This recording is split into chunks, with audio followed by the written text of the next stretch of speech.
اللہ تعالیٰ کے بارے میں، اللہ تعالیٰ ایک ہے، وہ کسی کا محتاج نہیں، نہ اس نے کسی کو جنا، نہ وہ کسی سے جنا گیا، نہ اس کی کوئی بیوی ہے اور نہ کوئی اس کا ہمسر۔ وہ ہمیشہ سے ہے اور ہمیشہ رہے گا، کوئی چیز اس کے مثل نہیں، وہ سب سے نرالا ہے۔ وہ زندہ ہے، ہر چیز پر اس کو قدرت ہے، کوئی چیز اس کے علم سے باہر نہیں۔ وہ سب کچھ دیکھتا ہے، سنتا ہے، کلام فرماتا ہے، لیکن اس کا کلام ہم لوگوں کے کلام کی طرح نہیں۔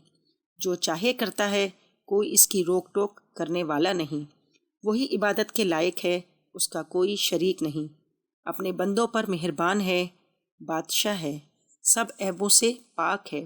وہی اپنے بندوں کو سب آفتوں سے بچاتا ہے۔ وہی عزت والا ہے، بڑائی والا ہے، ساری چیزوں کا پیدا کرنے والا ہے، اس کا کوئی پیدا کرنے والا نہیں۔ گناہوں کا بخشنے والا ہے، قوت والا ہے، بہت دینے والا ہے، روزی پہنچانے والا ہے۔ جس کی روزی چاہے تنگ کر دے اور جس کی چاہے زیادہ کر دے، جس کو چاہے پست کر دے، جس کو چاہے بلند کر دے، جس کو چاہے عزت دے، جس کو چاہے ذلت دے۔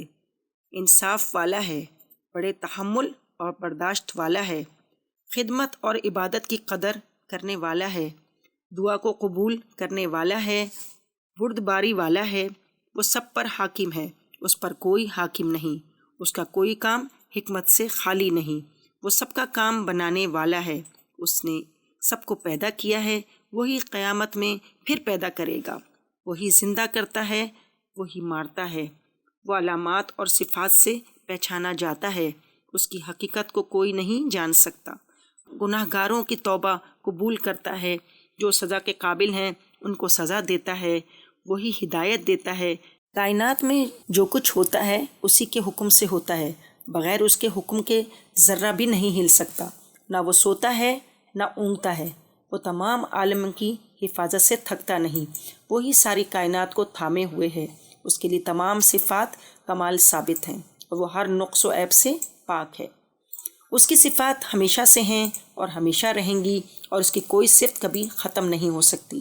قرآن و حدیث میں جہاں پر اللہ تعالیٰ کے لیے مخلوق جیسی صفات کا ذکر ہے، جیسے اللہ تعالیٰ کا ہاتھ یا اللہ تعالیٰ کا عرش عظیم پر قائم ہونا وغیرہ، تو ان کی حقیقت اللہ تعالیٰ ہی جانتا ہے۔ بندوں کو ایسی چیزوں کی حقیقت کی جستجو کیے بغیر ایمان لانے کا حکم ہے۔ یہ صفات اللہ تعالیٰ کی شان کے مطابق اس کے لیے ثابت ہیں، ان کی کوئی کیفیت اور نوعیت کسی کو معلوم نہیں۔ علماء مقتدمین کی رائے یہی ہے، البتہ متاخرین علماء نے بعض باطل فرقوں کے شبہات سے عوام کے عقائد کو بچانے اور ان کے دین کی حفاظت کی خاطر ان جیسے متشابہات کے مناسب معنی بیان کیے ہیں، جیسے ہاتھ کے معنی قوت اور طاقت وغیرہ، لیکن یہ سب امکان کے درجے میں ہیں، ان کو حتمی مراد سمجھ لینا صحیح نہیں۔